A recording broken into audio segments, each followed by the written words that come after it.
there's dirt on my hands.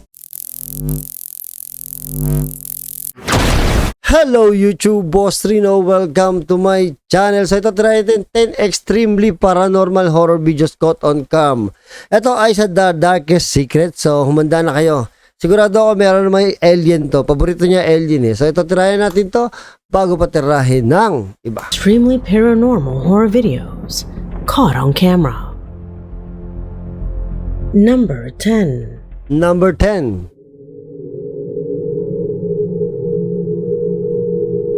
Some friends were recording nature, the beautiful hills full of peaks, when one of them asked himself the following question. How tall must those people be to be seen from here? Look at them walking. Look at the size of those rocks. Oo nga no. Shouldn't they be giants? Laki oh. Statwa lang yan. Pero pag gumalaw yan, takbuhan na. Oy, gumalaw! Oy! Mano, pior que mexe esquisito demais.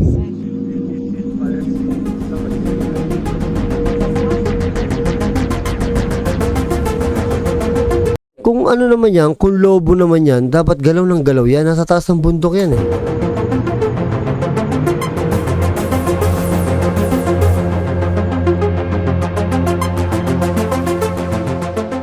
At first, it seems that they are people.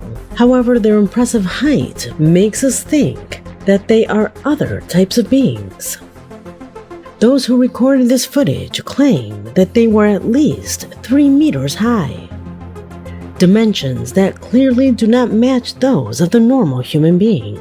Whoever sent us this video says that this rock seen here is at least 3 meters high. If it is that size, and you can only see the tops of the trees on the hill, how big must these beings be?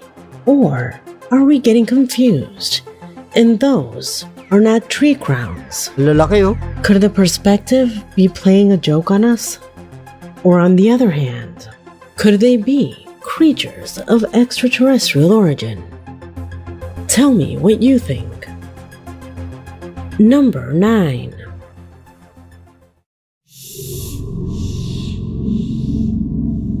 The Number following 9. footage was captured by a security camera when a guard noticed the movements of a disturbing presence during the night.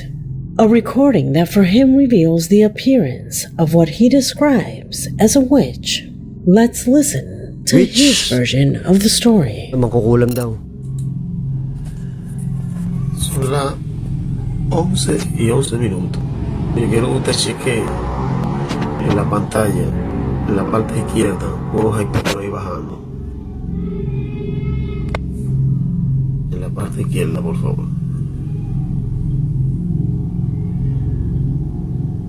Left side daw, left side.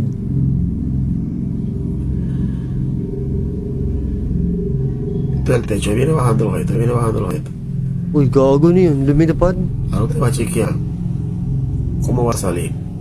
Por ahí por donde está esa luz que está enfocando. Esa lámpara, mire, mire, mire, como un objeto rojo, a ver la arena, mire cómo está brincando. Mire cómo sube la luz y la pared. Ese objeto rojo, mire. Mire cómo está, mire cómo está. Mira cómo está el objeto rojo en la esquina.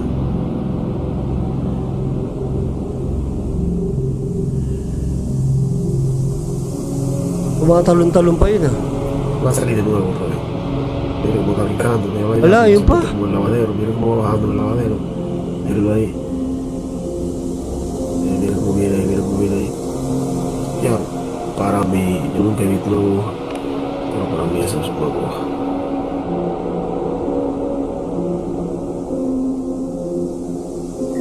The first thing that catches your attention and that the guard shows is how this being practically descends from the sky. Do you see it?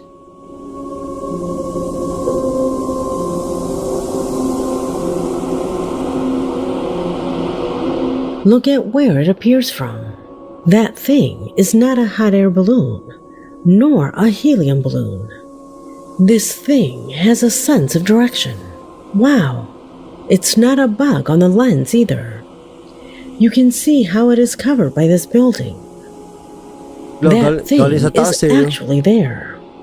We are not talking about a bird, a drone, Tsaka yung CCTV, piniplay niya sa monitor, tapos tsaka niya binibidyohan. So, or some other known flying meron talaga yun. object. Here, we are in the presence of something completely different, Oh, ayan no. whose behavior makes it look even more disturbing.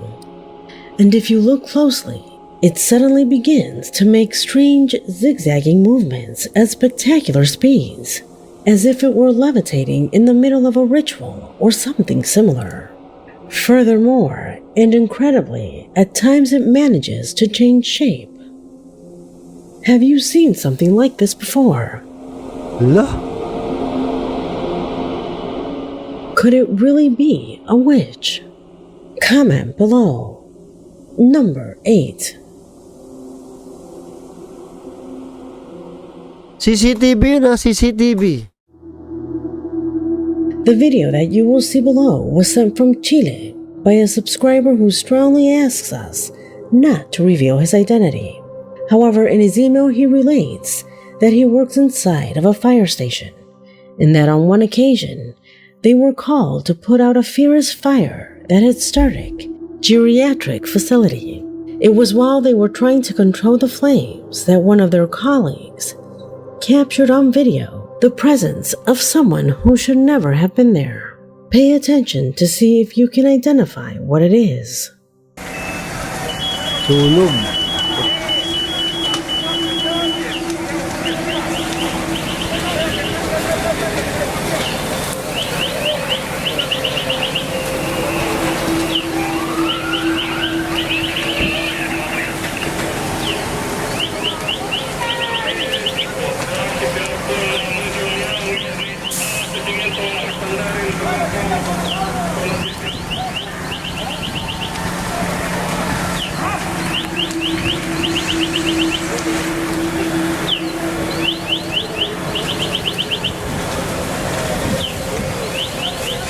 Takot ako sa sunog eh. Nasunugan na kami.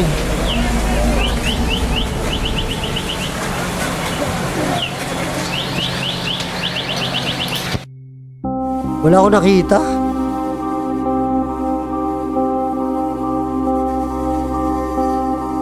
Did you see it? Although the quality of the video is not optimal, the presence of a child is noticeable Asan? looking out a window on the Wala. lower level of the structure. Parang meron nga. Consider that both patients and the staff in charge were evacuated in a timely manner before the flames spread. In fact, luckily, there were no fatalities here. So, what is this?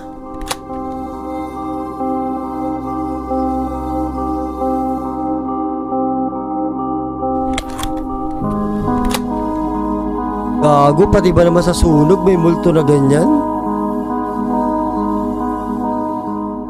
It is because of this face that it is difficult to understand this clip, since nobody was inside it at the time of recording.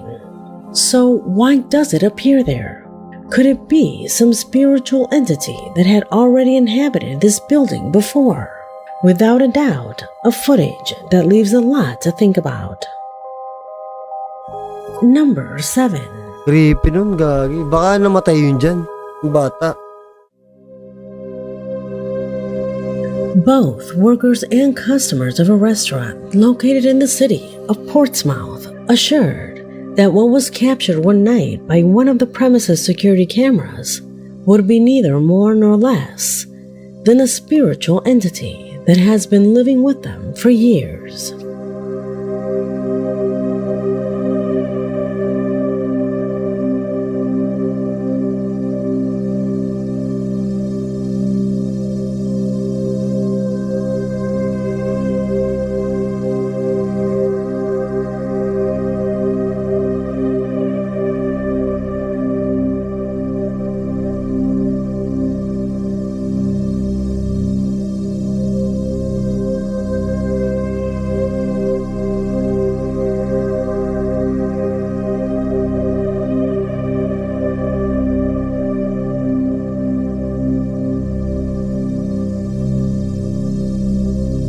Police?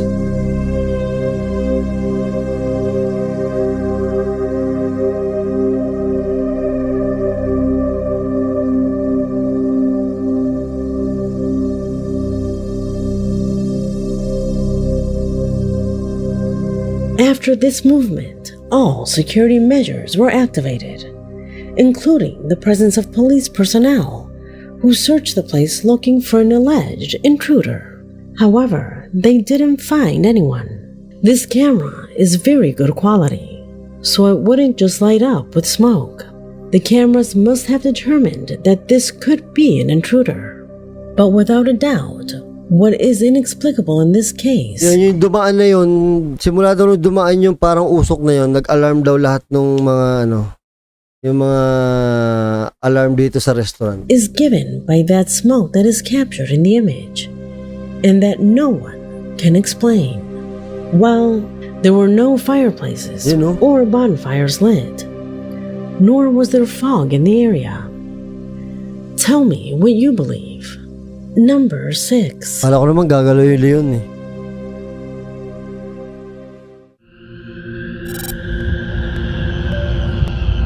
Sabi sa inyo, hindi mawala ang dito alien eh. Paborito niya yun eh. Lawan sa ba?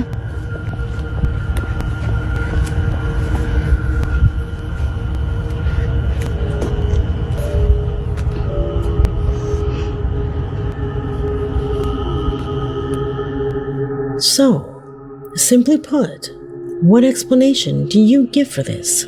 It's not a helicopter, a drone, or anything like that. It seems to go down vertically. It doesn't seem to travel towards the horizon or get closer to us to suggest that it could be an airplane. Besides, those are not the lights of a plane or a helicopter. Maybe a drone, but with lights that bright, I see it as unlikely. What do you think it is? Parang flying saucer, no? The most shocking thing of all is that according to different digital media, sightings of this type have been increasing since the last recent eclipse that was possible to see in Mexico. Do you think there's a possible link between the eclipse and the presence of these ships? Let me know what you think. Spaceship yan.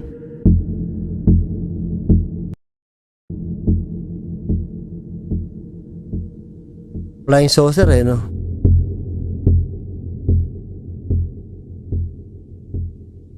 Number 5. Number 5.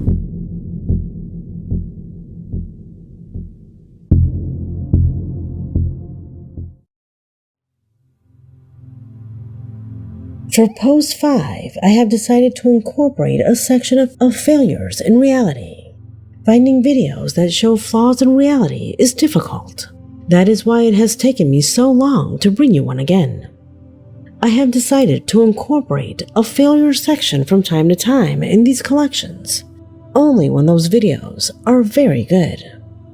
For those who do not know, there is a theory that indicates that our life, our world, is not as real as we believe. Just as the bits give shape to all our computing, perhaps the atoms are the bits of a supercomputer of an alien race so advanced as to make us believe we are alive. Those who believe in this theory suggest that there is evidence to prove it.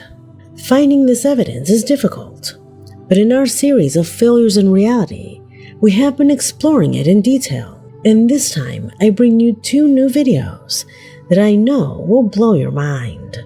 Make you believe in the possibility that that theory is true.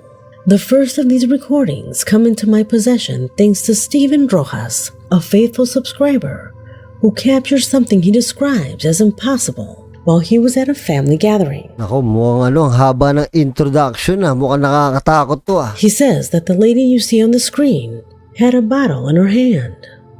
She drops it, but she shouldn't have dropped it. That's why a second later, in an impossible way, the bottle reappears in her hand. Let's see it. Yun nga. Whoa! Tranquila, suegra.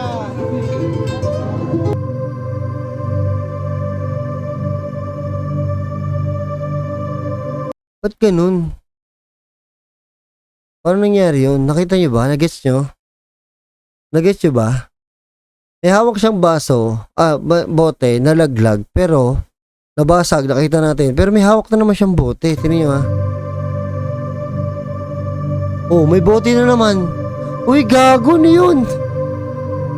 We all see how in the middle of the merriment the lady drops the bottle, breaking it on the floor. Then, how almost instantly does she appear with another bottle in her hand? Oh, ang Look, bilis oh. it has the same dimensions as the previous one. How is this possible? Our subscriber claims he asked all of his relatives if any of them had given her the bottle. However, everyone's response was negative. Even the woman who was the protagonist of the clip does not Oh, may remember bote na grabbing naman. another bottle Saan galing when yan? the one she had fell to the ground. The most shocking thing for them is that no one found this strange. This whole situation seemed extremely natural at the time. Ayos yun It didn't seem odd until they saw the recording.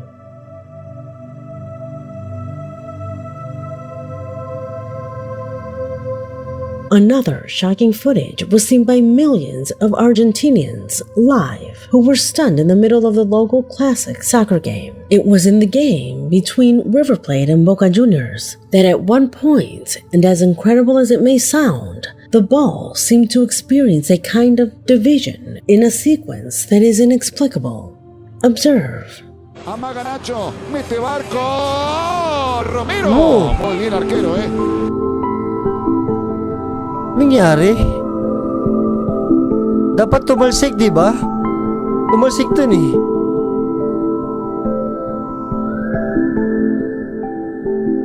What happened here? On the one hand, the ball seems to bounce off the crossbar. However, we also see how the goalkeeper catches the ball with his hands, as if it were two balls interacting in the same play. How is that possible? Oh, ano? Some talk about Oh. a piece of paper. Others say it was a dove.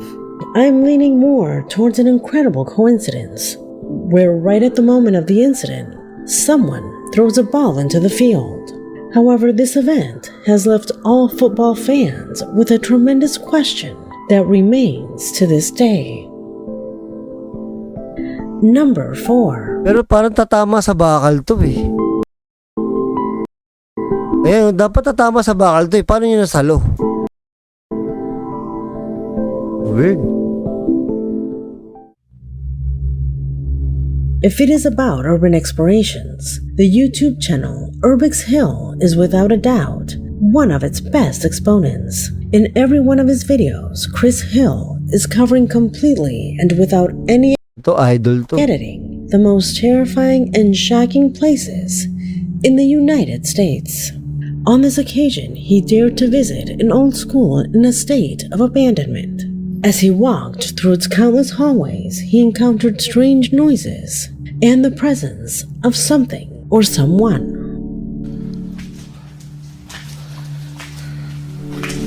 Idol to.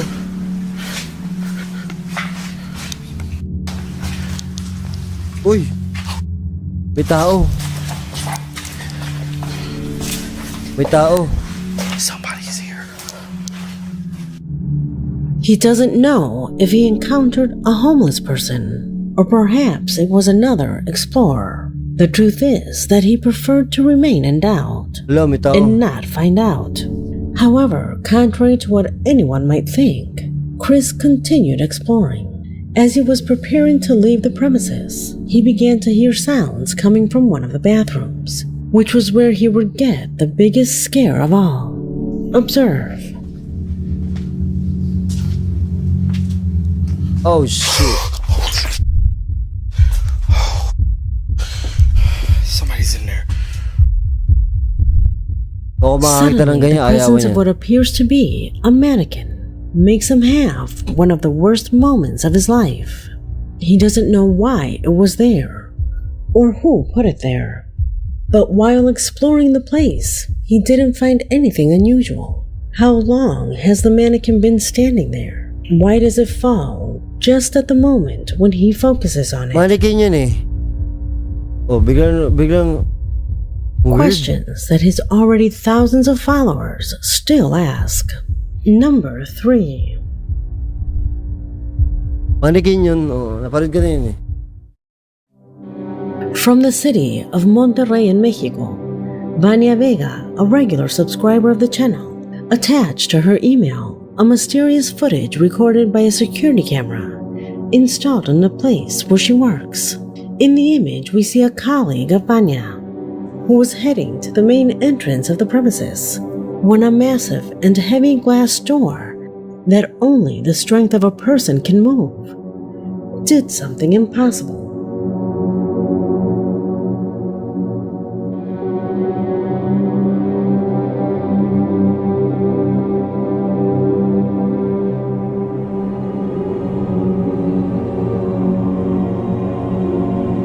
Vanya explains to us that those doors have a metal arm that closes them with a magnet, in addition to having an automatic lock that is deactivated only in the presence of someone who wants to pass through it.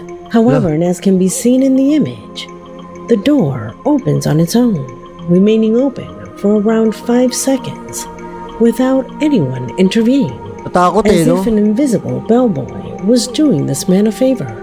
A situation that even Vanya's partner, who we see in the image, is so surprised that he took a few steps back. How can this be possible?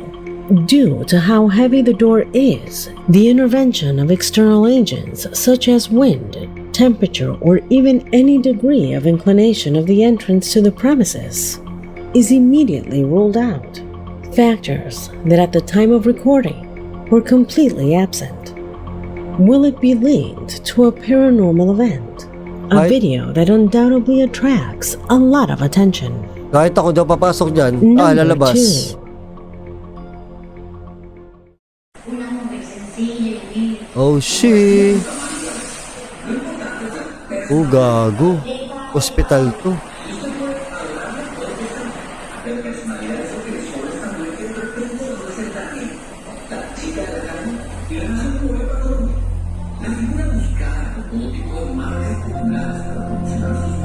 Jean Carlos, who sent me this clip, tells me the story of the patient who recorded it.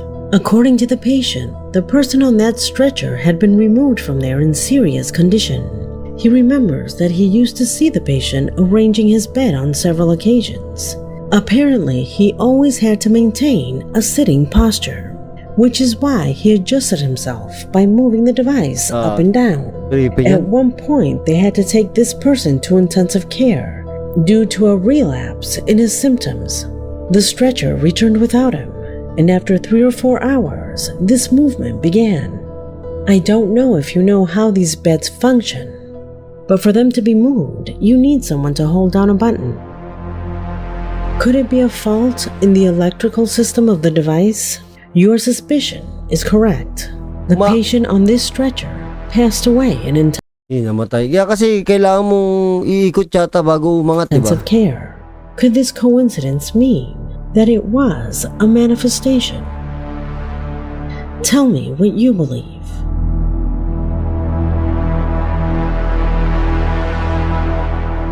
Number 1. Number 1.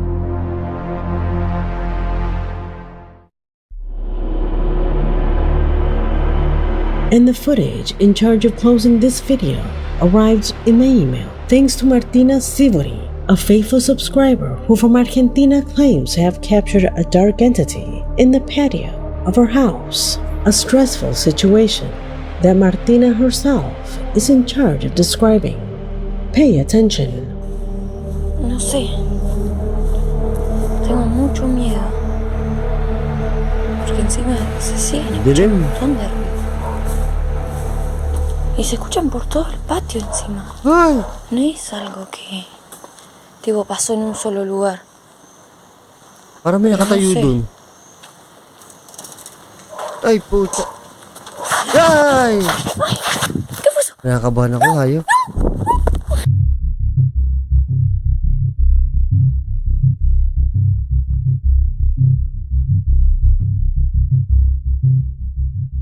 Martina emphasizes to us that at that moment, she was alone in the patio, and her brother were inside the house. So the idea that they were playing a joke on her is difficult. Furthermore, that silhouette seemed to belong to that of an adult man, and not that of a teenager like her brother. Oo nga, no. Who could the man Sabi ko na yun, may nakatayo dun kanina eh. be? Could it be a person Or could it be something else? If you think you have an answer, leave it in the comment box, because this video It's has come come to an end. end. Diba? Sabi ko na meron doon nakatayo eh. Anak, ang tipaklong talaga. Gulat ako doon sa sigaw.